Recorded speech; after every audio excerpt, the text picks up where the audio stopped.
Hello friends, this is Ritu and welcome to study more knowledge. तो आज हम करने वाले हैं सीटेट फरवरी 2014 में पेपर फर्स्ट का हिंदी सॉल्यूशन। ये प्रीवियस ईयर क्वेश्चंस की सीरीज़ चल रही है और हिंदी के काफ़ी सारे क्वेश्चन पेपर हम सोल्व कर चुके हैं। तो कुछ ही बचे हैं अब इस सीरीज़ में हिंदी के सॉल्यूशन में। तो नेक्स्ट पेपर अब कर लेते हैं। तो शुरुआत करते हैं आज की क्लास की। तो पहला क्वेश्चन ये पैराग्राफ बेस्ड है। तो पैराग्राफ कैसे सॉल्व करते हैं हम? सबसे पहले पैराग्राफ को पढ़ेंगे, पैराग्राफ नहीं, क्वेश्चन को पढ़ेंगे और पैराग्राफ में उसका आंसर देखेंगे। पहला क्वेश्चन है, शिक्षा की बैंकिंग अवधारणा शिक्षा को किस रूप में प्रस्तुत करती है? शिक्षा की बैंकिंग अवधारणा के बारे में देखना है कि शिक्षा को किस रूप में ये प्रस्तुत करती है।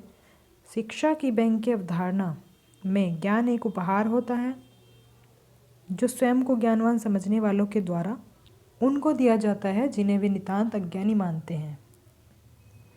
तो जो लोग खुद को ज्ञानवान समझते हैं वे अज्ञानी लोगों को ज्ञान देते हैं। दूसरों को परम अज्ञानी बताना उत्पीड़न की विचारधारा की विशेषता है। एक बार देख लेते हैं ऑप्शंस को। तो किस रूप में प्रस्तुत करती है? शिक्षा की प्रक्रिया में केवल परम अज्ञानी शामिल होते हैं, तो ऐसा नहीं है, दोनों तरह के लोग शामिल होते हैं। शिक्षा ज्ञान के लेन देन की प्रक्रिया है, तो ये बिल्कुल सही है क्योंकि पैराग्राफ में दिया हुआ है जो ज्ञानवान जो लोग होते हैं वो अज्ञानी लोगों को ज्ञान प्रदान करते हैं, तो इसका मतलब ये लेन देन की प्रक्रिया है।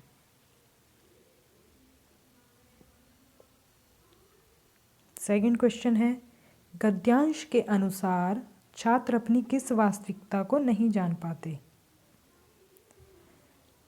इसके लिए पढ़ लेते हैं पैराग्राफ को।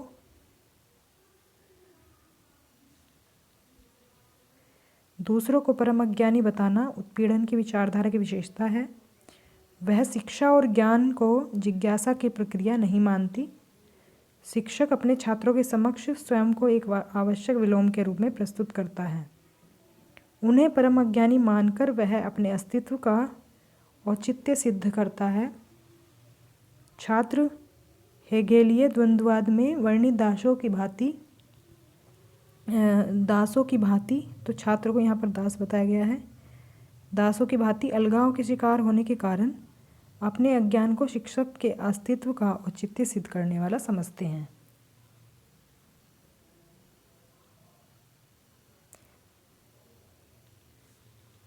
इसके आगे देख लेते हैं क्योंकि अभी आंसर नहीं मिला है। लेकिन इस फर्क के साथ कि दास को अपनी वास्तविकता को जान लेता है, दास तो अपनी वास्तविकता को जान लेता है कि मालिक का अस्तित्व उसके इस अस्तित्व पर निर्भर है। मतलब जो छात्र है उसके अस्तित्व पर निर्भर है शिक्षक का अस्तित्व, क्योंकि इसमें दास छात्र को बताया गया है। तो वही दास तो अपनी वास्तविकता को जान लेता है कि मालिक का जो अस्तित्व है, मालिक मतलब जो शिक्षक है, उसका अस्तित्व छात्र के अस्तित्व पर निर्भर है। लेकिन ये छात्र अपनी इस वास्तविकता को कभी नहीं जान पाते कि वे भी शिक्षक को शिक्षित करते हैं, क्योंकि कहीं ना कहीं शिक्षक भी शिक्षित होता है अगर वो शिक्षा प्रदान करता है, क्योंकि उसका भी ज्ञान बढ़ता ही है बांटने से। तो इसमें क्या आंसर हो जाएगा? छात्र अपनी किस वास्तविकता को नहीं जान पाते कि शिक्षक ज्ञानवान है, तो ऐसा कुछ नहीं है इसमें। शिक्षा में ज्ञान ही सर्वोपरि है, तो ये भी नहीं है इसमें। शिक्षक पूर्णतः शिक्षित नहीं है, तो ये हम कह सकते हैं, क्योंकि जो गद्यांश में दिया है वो है कि वे शिक्षक को भी शिक्षित करते हैं। इसका मतलब क्या है कि शिक्षक पूर्णतः शिक्षित नहीं है, इसका मतलब वो पूर्णतः ज्ञानी नहीं है, ये हम नहीं कह सकते कि उसे संपूर्ण ज्ञान है। तो इसका मतलब यही होगा कि शिक्षक पूर्णतः शिक्षित नहीं है। तो थर्ड ऑप्शन इसमें करेक्ट होगा। इस गद्यांश के अनुसार शिक्षा की प्रक्रिया संपन्न होने के लिए अनिवार्य शर्त है। तो शिक्षा की प्रक्रिया संपन्न होने के लिए अनिवार्य शर्त क्या है? देख लेते हैं पैराग्राफ में। बैंकीय शिक्षा की बैंकीय अवधारणा में ज्ञान एक उपहार होता है जो स्वयं को ज्ञानवान समझने वालों के द्वारा उनको दिया जाता है जिन्हें वे नितांत अज्ञानी मानते हैं। दूसरों को परम अज्ञानी बताना उत्पीड़न की विचारधारा की विशेषता है। वह शिक्षा और ज्ञान को जिज्ञासा की प्रक्रिया नहीं मानती। शिक्षक अपने छात्रों के समक्ष स्वयं को आवश्यक विलोम के रूप में प्रस्तुत करता है।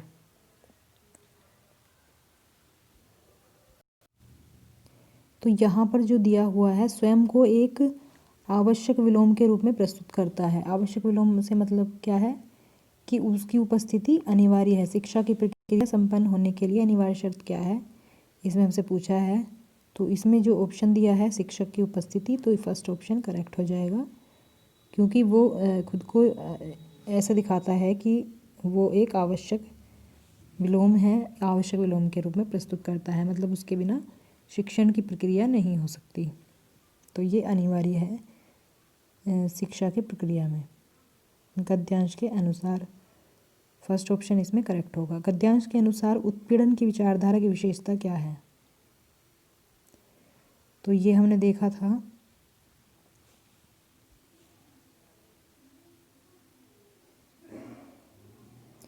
दूसरों को परम अज्ञानी बताना। दूसरों को परम अज्ञानी बताना उत्पीड़न की विचारधारा की विशेषता है। तो इसमें ऑप्शन दिया हुआ होगा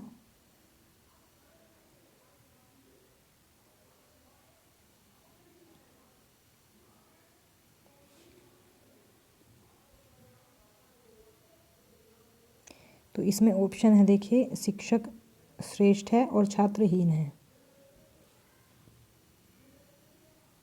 छात्र को बिल्कुल ये नकार दिया है, छात्र के अस्तित्व को, और शिक्षक को परम ज्ञानी बताया है।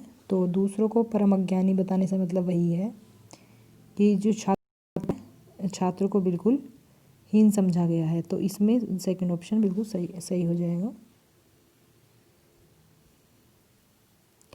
गद्यांश में डैश पर करारा व्यंग्य किया गया है। तो किस चीज़ की बात हो रही है इसमें अगर बात की जाए तो इसमें सबसे इम्पोर्टेंट अगर आप देखें तो शिक्षक और छात्र की ही बात हो रही है, स्टार्टिंग से लेकर एंड तक। तो इसमें फोर्थ ऑप्शन करेक्ट हो जाएगा। तो व्यंग्य की बात हो रही है, तो व्यंग्य बोले जाता है ताना, जैसे हम किसी को ताना देते हैं, तो इसमें कुछ ऐसा ही है।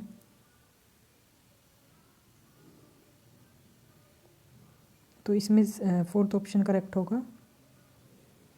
नेक्स्ट क्वेश्चन है, जिज्ञासा शब्द से बनने वाला विशेषण है। तो विशेषण मैंने बताया था आपको कि जो संज्ञा और सर्वनाम की विशेषता बताते हैं वो होते हैं विशेषण। और अगर आपको ऐसे आइडिया नहीं लगता है तो आप वाक्य प्रयोग करके देख सकते हैं। तो इसमें हो जाएगा थर्ड ऑप्शन जिज्ञासु। अगर देखा जाए तो जिज्ञासु बालक, जिज्ञासु व्यक्ति, इस तरह से यूज़ होता है। तो बालक व्यक्ति क्या है, ये संज्ञा शब्द हैं और विशेषता बता रहे हैं।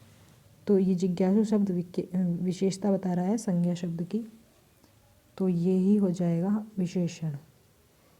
किस शब्द में दो प्रत्ययों का प्रयोग हुआ है। तो प्रत्यय या उपसर्ग पहचानने के लिए मैंने आपको बताया था, प्रत्यय होते हैं शब्द के अंत में जुड़ने वाले, जो मूल शब्द होता है उसमें जुड़ते हैं। तो मूल शब्द की पहचान है पहले, जैसे फर्स्ट ऑप्शन अगर देखें तो वास्तविकता है ये।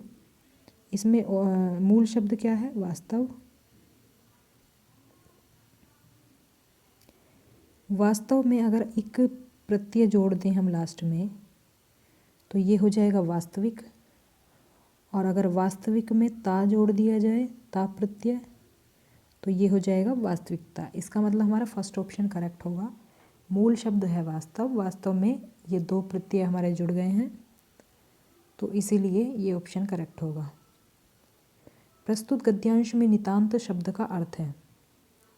नितांत शब्द का अगर आपको अर्थ नहीं पता है तो आप पैराग्राफ में उसके यूज़ के अकॉर्डिंग उसका अर्थ पता लगा सकते हैं। जैसे ये यहाँ पर यूज़ हुआ है, जो स्वयं को ज्ञानवान समझने वालों के द्वारा उनको दिया जाता है जिन्हें वे नितांत अज्ञानी मानते हैं। नितांत मतलब बिल्कुल अज्ञानी मानते हैं। तो नितांत का मतलब इसमें हमें मिल गया है बिल्कुल, और यहाँ पर दिया हुआ है ऑप्शन में भी, तो फोर्थ ऑप्शन इसमें करेक्ट होगा। तो इस तरह से आप सेंटेंस में यूज़ किस तरह से हुआ है ये, इससे आप इसका जो भी ओरिजिनल इसका अर्थ है वो पता लगा सकते हैं। उन्हें परम अज्ञानी मानकर वह अपने अस्तित्व का औचित्य सिद्ध करता है। रेखांकित शब्द की जगह किस शब्द का प्रयोग किया जा सकता है? तो सिद्ध का मतलब क्या होता है? सिद्ध का मतलब होता है प्रमाणित। फर्स्ट ऑप्शन इसमें करेक्ट होगा।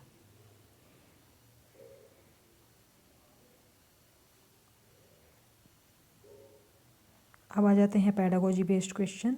पैराग्राफ बेस्ड क्वेश्चन हो गए हैं। तो फर्स्ट क्वेश्चन है इसमें, कहानी, कविता, गीतों और नाटकों के माध्यम से बच्चे,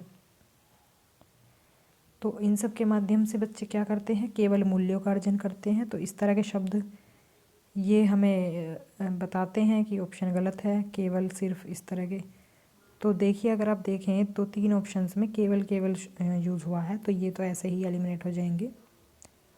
और अपनी सांस्कृतिक धरोहर से जुड़ते हैं, ये बिल्कुल सही है। थर्ड ऑप्शन इसमें करेक्ट हो जाएगा। प्राथमिक स्तर पर बच्चों को भाषा सिखाने का सर्वोपरि उद्देश्य है। तो क्या उद्देश्य है? प्राथमिक स्तर पर पूछा गया है, तो इसमें हो जाएगा अपनी बात को दूसरों के समक्ष अभिव्यक्त करने की कुशलता का विकास करना। तो प्राथमिक स्तर पर तो बच्चों को यही सिखाना होता है कि अपनी बात को कैसे दूसरों तक पहुंचाएं, दूसरों को कैसे अपनी बात समझाएं वो। तो फोर्थ ऑप्शन इसमें करेक्ट होगा। लिखना, लिखना क्या है? एक बेहद जटिल प्रक्रिया, अनिवार्य कुशलता, एक तरह की बातचीत, या अत्यंत यांत्रिक प्रक्रिया। तो थर्ड ऑप्शन इसमें करेक्ट होगा। एक तरह की बातचीत है, हम अपने आप को एक्सप्रेस कर पाते हैं लिखने के थ्रू या फिर बोलकर।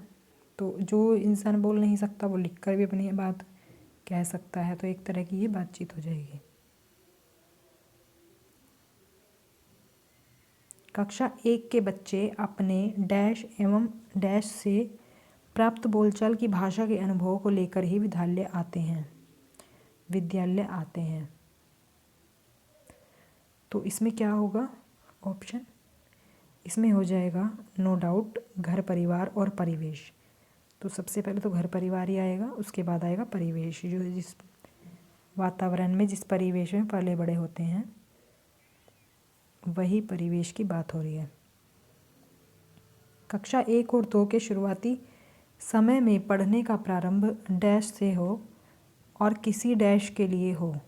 तो इसमें हमें उपयुक्त ऑप्शन हमें ढूंढने हैं। तो पढ़ने का प्रारंभ अर्थ से हो और किसी उद्देश्य के लिए हो।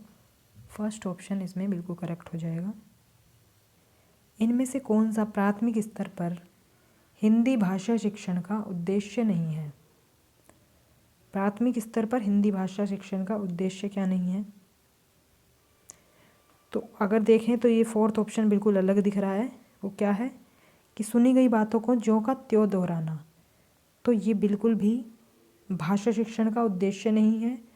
अगर ज्यों की त्यों बात दोहराई जाएगी तो वो बिल्कुल भी उसमें कुछ समझ नहीं आएगा, कुछ मतलब उनसे उनका डेवलपमेंट नहीं होगा भाषा का। तो फोर्थ ऑप्शन इसमें बिल्कुल अलग हो जाएगा। तो इसलिए नहीं हमसे पूछा है, तो फोर्थ ऑप्शन हो जाएगा करेक्ट।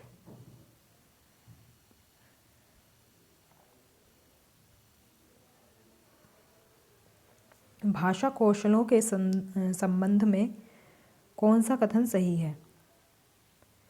तो भाषा कौशलों के संबंध में कौन सा कथन सही है? भाषा के जो कौशल होते हैं वो अंतर संबंधित होते हैं। तो ये बिल्कुल सही है। जो कौशल होते हैं भाषा के वो एक दूसरे से जुड़े होते हैं। आपने इनके बारे में पढ़ा होगा, LSRW, read, listening, speaking, reading और राइटिंग।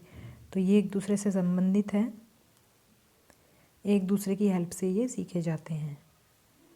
तो फर्स्ट ऑप्शन करेक्ट होगा।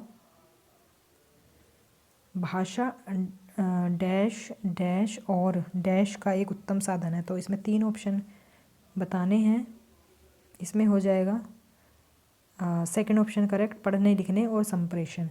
तो संप्रेषण में सब कुछ आ जाता है, पढ़ने लिखने का भी आ जाता है इसमें।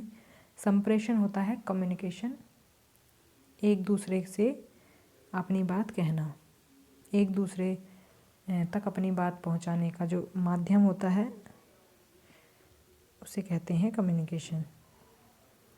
भाषा सीखने का व्यवहारवादी दृष्टिकोण डैश पर बल देता है।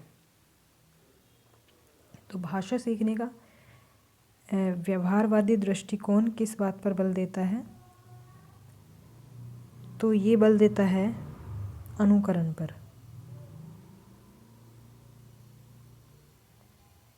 नासिरा पढ़ते समय अनेक बार अटकती है, उसे पढ़ने में कठिनाई होती है, उसकी समस्या मुख्यतः डैश से संबंधित है।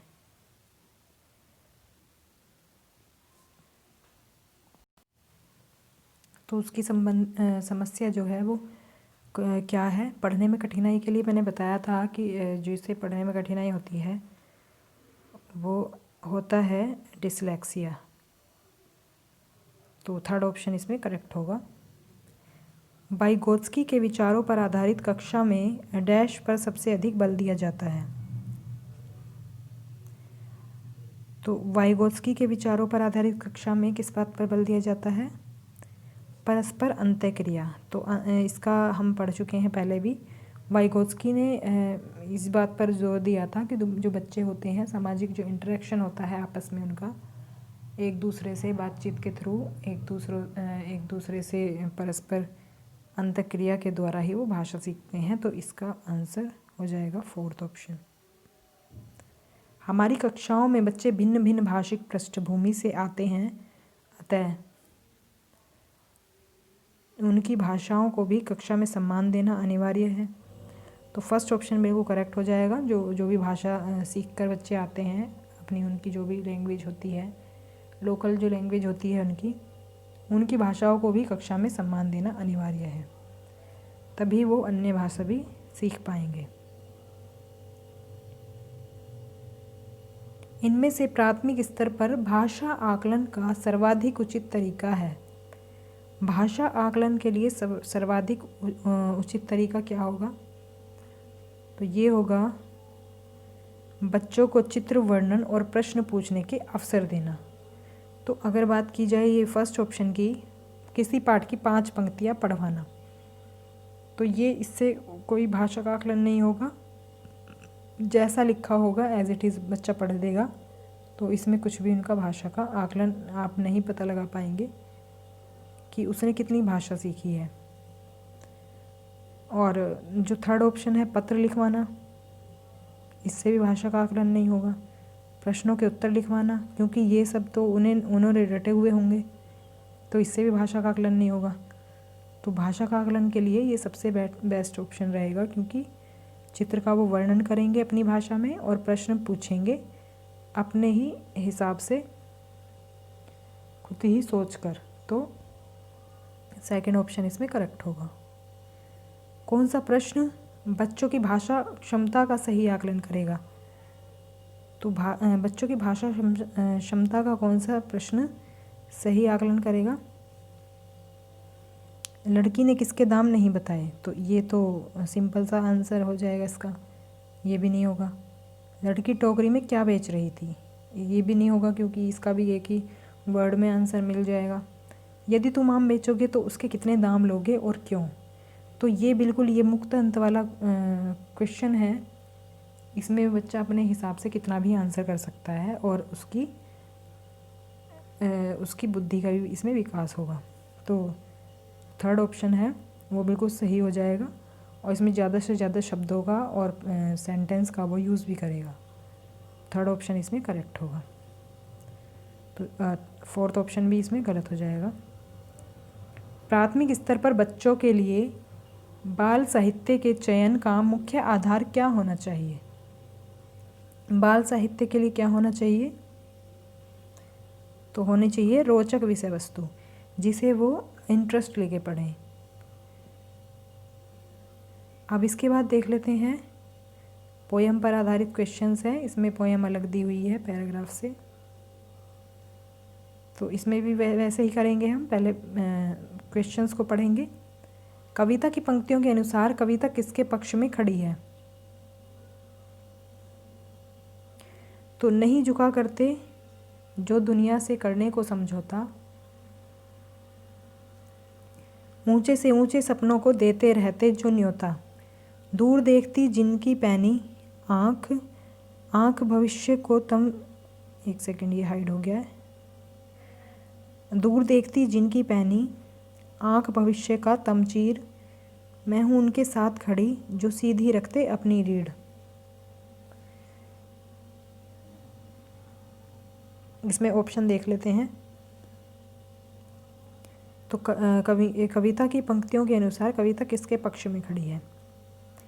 तो इसमें साहस की और निर्भीकता की बात हो रही है। जो मतलब सपने देखते हैं उन्हें पूरा करने का जो दम रखते हैं उनके बारे में बात हो रही है। तो इसका आंसर हो जाएगा जो स्वाभिमानी है, साहसी है और निर्भीक हैं। तो फर्स्ट ऑप्शन इसमें बिल्कुल करेक्ट होगा। व्यक्ति की दृष्टि कैसी होनी चाहिए?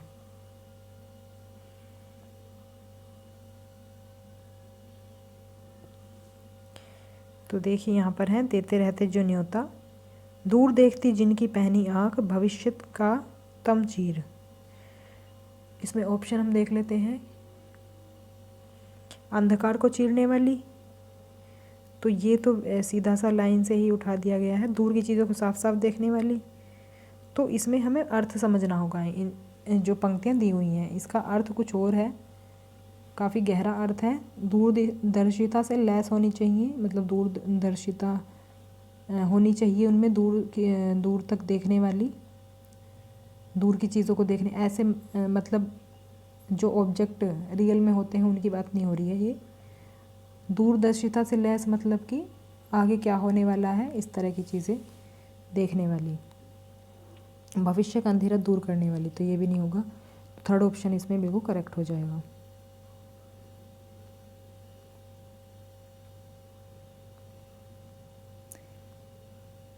ऊंचे से ऊंचे सपनों को निमंत्रण देने का भाव है।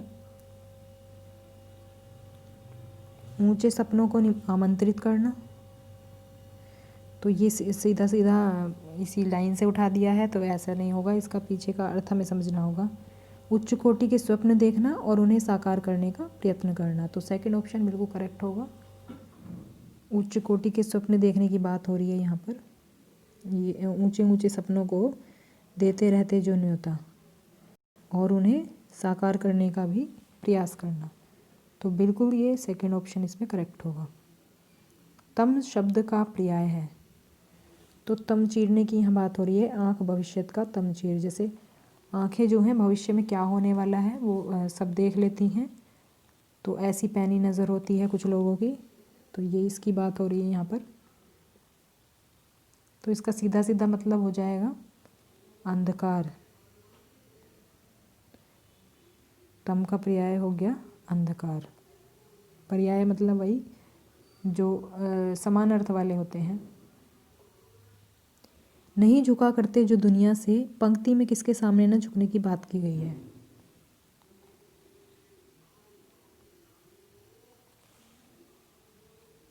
नहीं झुका करते जो दुनिया से करने को समझौता, मतलब दुनिया से समझौता नहीं करने वाले, मतलब चाहे कितना ही बुरा वक्त आ जाए, कितनी ही विषम परिस्थिति आ जाए, तो फर्स्ट ऑप्शन इसमें करेक्ट होगा। विषम परिस्थितियों और अन्याय के सामने, तो फर्स्ट ऑप्शन करेक्ट होगा। फिर है सीधी रीढ़ का आशय है। सीधी रीढ़ का मतलब बताना है, क्या होगा इसमें? मैं हूँ उनके साथ खड़ी जो सीधी रखते अपनी रीढ़। इसका मतलब सीधा सीधा वही है कि किसकी बात हो रही है इसमें? स्वाभिमानी और स्वावलंबी होना, मतलब सपने देखना ऊंचे ऊंचे और उन्हें पूरा करना, तो इसकी यही क्वालिटी होती है। जो लोग स्वाभिमानी होते हैं और स्वावलंबी होते हैं वही ऐसा कर पाते हैं, तो थर्ड ऑप्शन इसमें करेक्ट होगा। तो ये था आज का क्वेश्चन पेपर। मिलते हैं नेक्स्ट क्वेश्चन पेपर के साथ। Thanks for watching.